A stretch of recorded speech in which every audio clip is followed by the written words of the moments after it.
Votre voix en lumière, quand l'intuition devient direction.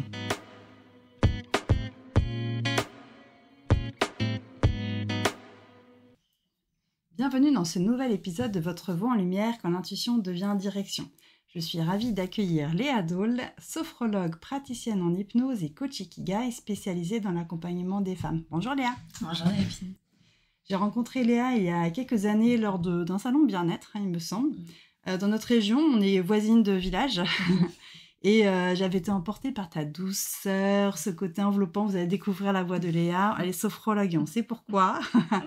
Et l'accompagnement spécifique que tu proposes autour de la parentalité et de la maternité notamment. Est-ce que tu peux nous en dire plus sur ton chemin avant de devenir sophrologue ?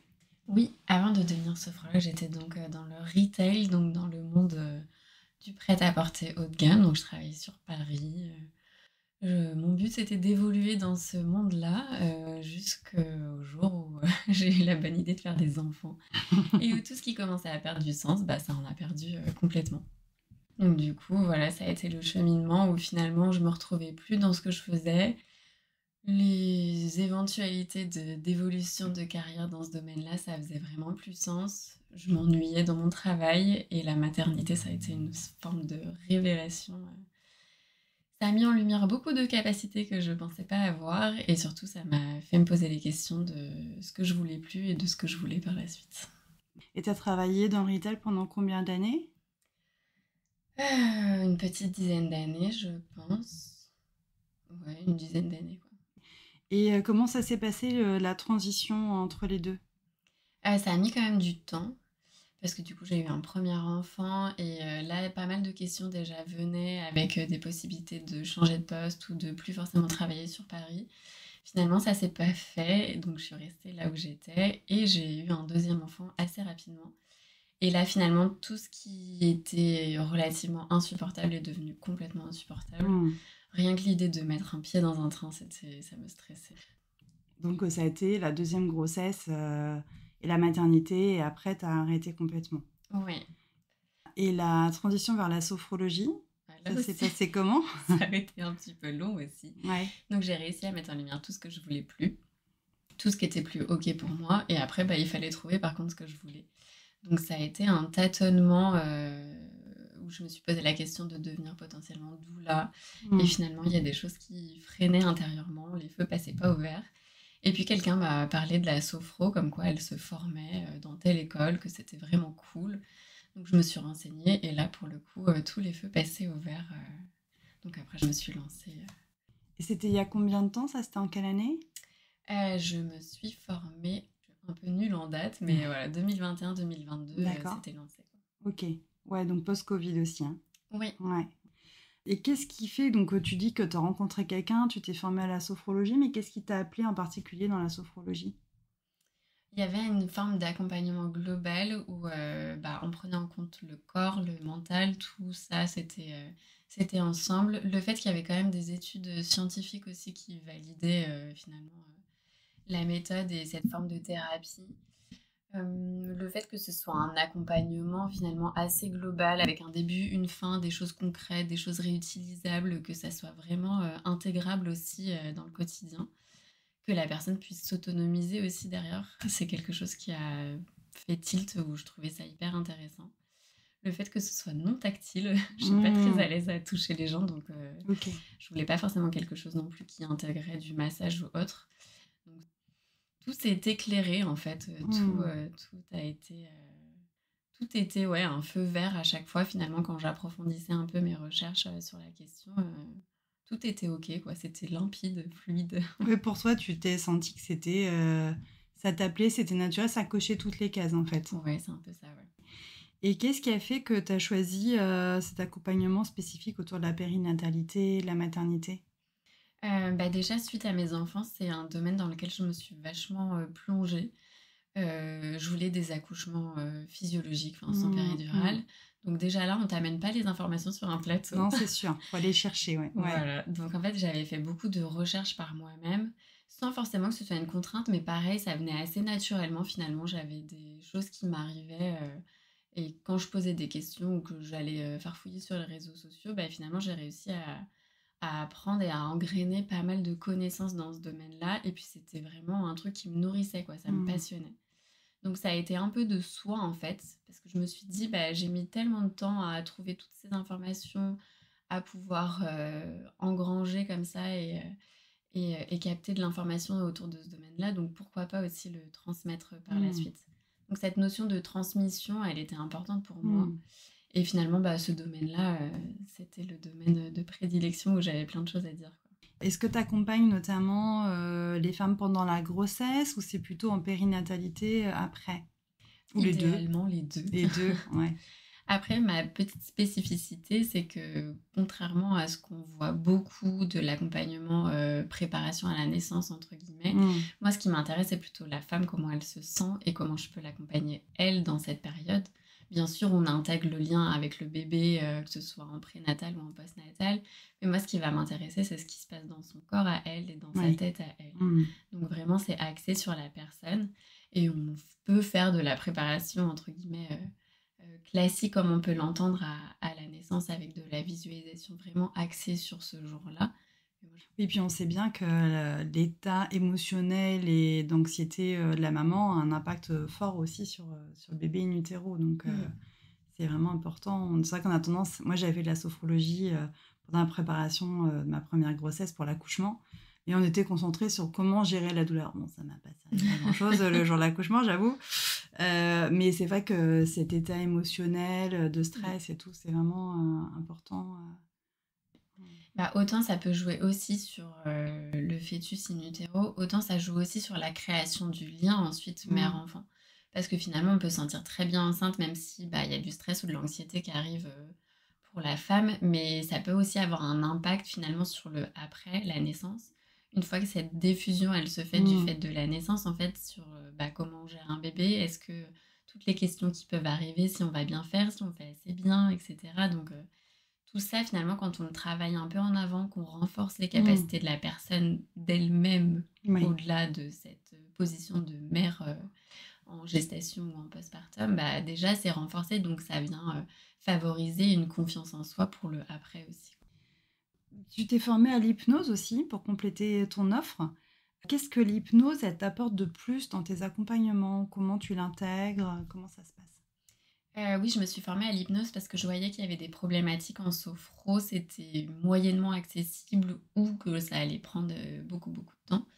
Et puis surtout en sophro, on ne vient pas traiter la cause d'un mal-être, qu'avec l'hypnose, on peut aller chercher ses causes.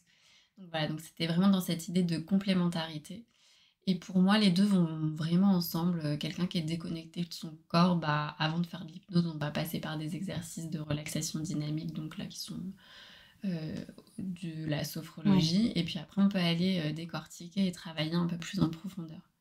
Donc on vient toucher à d'autres sujets ou des sujets qui finalement sont mis en lumière par la maternité ou autres d'ailleurs par une situation de stress ou d'anxiété répétitive. Et puis là, on peut aller creuser les causes et faire un peu de ménage là-dedans. Ok. Comment tu l'intègres? Est-ce que tu as des personnes qui viennent te voir directement pour l'hypnose ou est-ce que c'est... je crois que tu m'avais partagé que tu commences en général par la sophro et quand tu vois justement qu'il y a besoin d'aller creuser plus, tu vas vers l'hypnose. Comment tu l'intègres? Souvent, à la porte d'entrée, les personnes prennent rendez-vous pour la sophro où ils me mettent les trois, sophro, hypno, ikigai, et puis après, ils se disent on verra comment ça marche.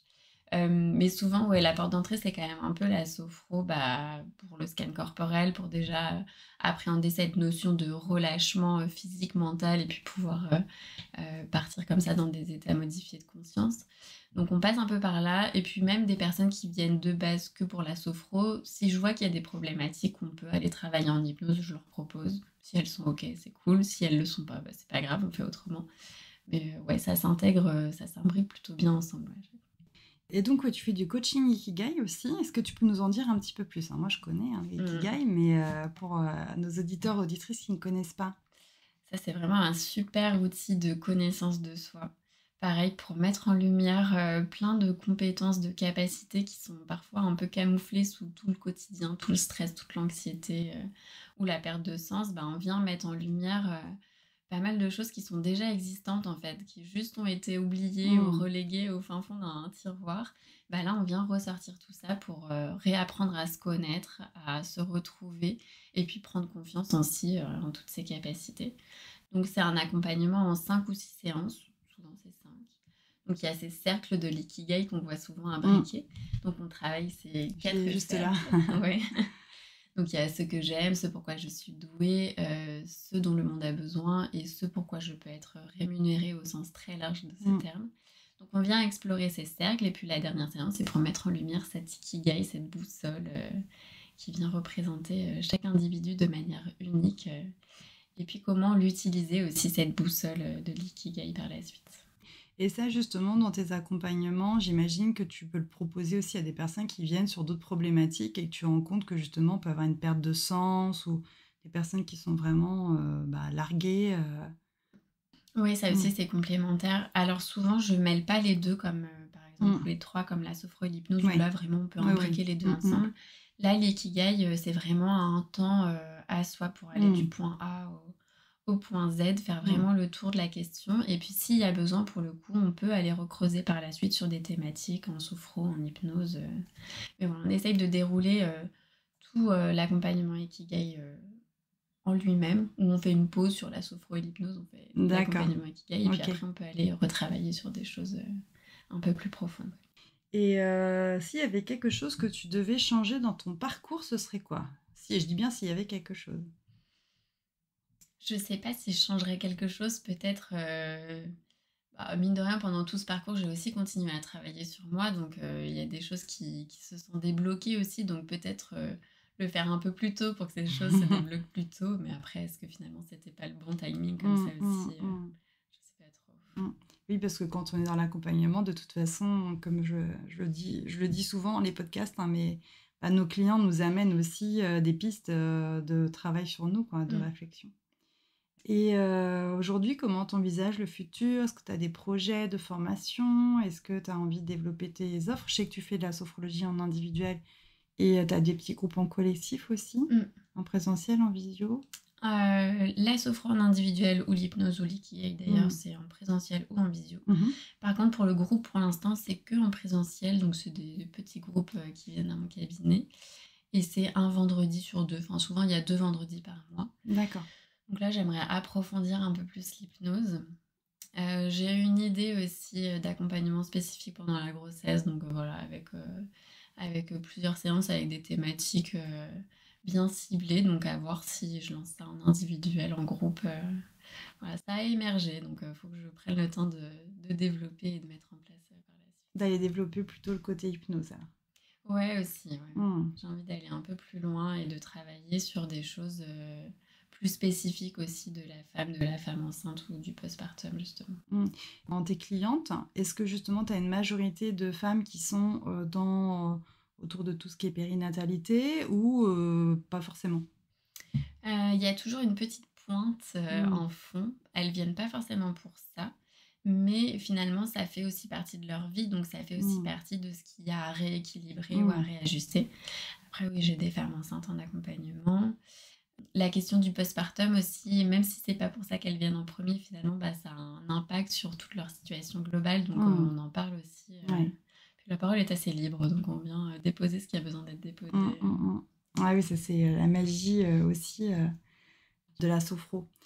Moi, j'avais fait une séance avec toi il y a quelques temps avec des exercices dynamiques que tu m'avais fait faire en début de séance. Est-ce que ça, tu le fais systématiquement, que ce soit en individuel ou en collectif?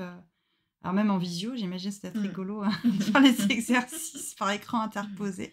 Oui, ces exercices de relaxation dynamique dans les séances de sophro à proprement parler, et même des fois un peu avant l'hypnose, on y passe systématiquement. C'est vraiment ce retour au corps, aux sensations du corps, au avant-après aussi des exercices, au fait de conscientiser ce qui se passe à l'intérieur, et vraiment on vient réhabiter son corps, on vient l'écouter, on vient le comprendre, et ce qui fait que ça peut aussi débloquer des choses au niveau de la tête, rien qu'en passant par ces exercices de relaxation dynamique.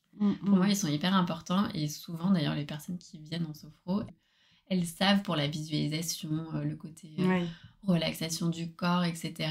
Mais alors, par contre, les exercices de relaxation dynamique, c'est une découverte la plupart du temps. Ouais.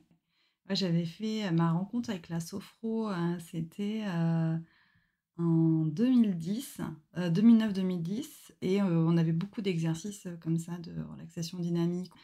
Et moi, ce qui m'avait frappée, et ça me donnait déjà une indication sur ma capacité de clairvoyance, parce qu'en visualisation, on nous faisait lancer des graines dans un champ et tout. Et moi, mais je lançais les graines et ça poussait tout seul, mais très très vite, quoi. Et en fait, la fois d'après, je suis retournée faire la séance, 2 semaines après, et en fait, j'étais enceinte. Donc c'était hallucinant. Je dis, mais mon inconscient, lui, il était bien au courant, moi non, je savais pas. Mais mon inconscient, et j'avais halluciné, j'avais dit à la prof, mais c'est fou en fait, parce que déjà quand j'avais partagé après, je dis, mais moi, c'est l'oubli, il poussait là comme ça, et j'étais enceinte en fait.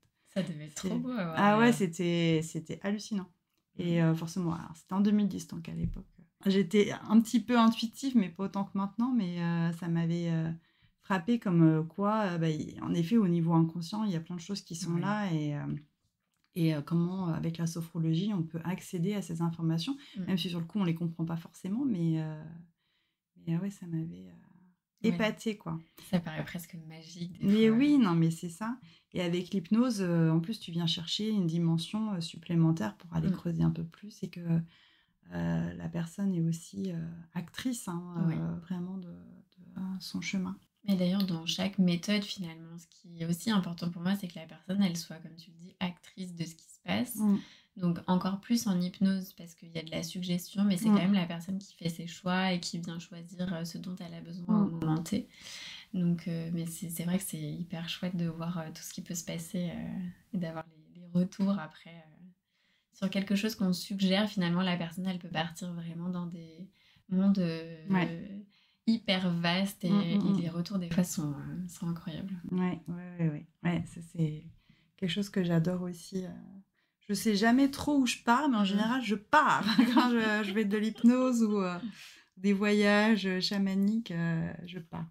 Un grand merci à toi, Léa, pour tous ces partages. Vous retrouverez Léa sur Insta, sur léa.sophro. Vous découvrirez son univers doux et bienveillant et les accompagnements que tu proposes en individuel et en collectif. Et vous retrouverez toutes les infos en description de cet épisode sur votre plateforme d'écoute préférée. Merci Léa. Merci à toi.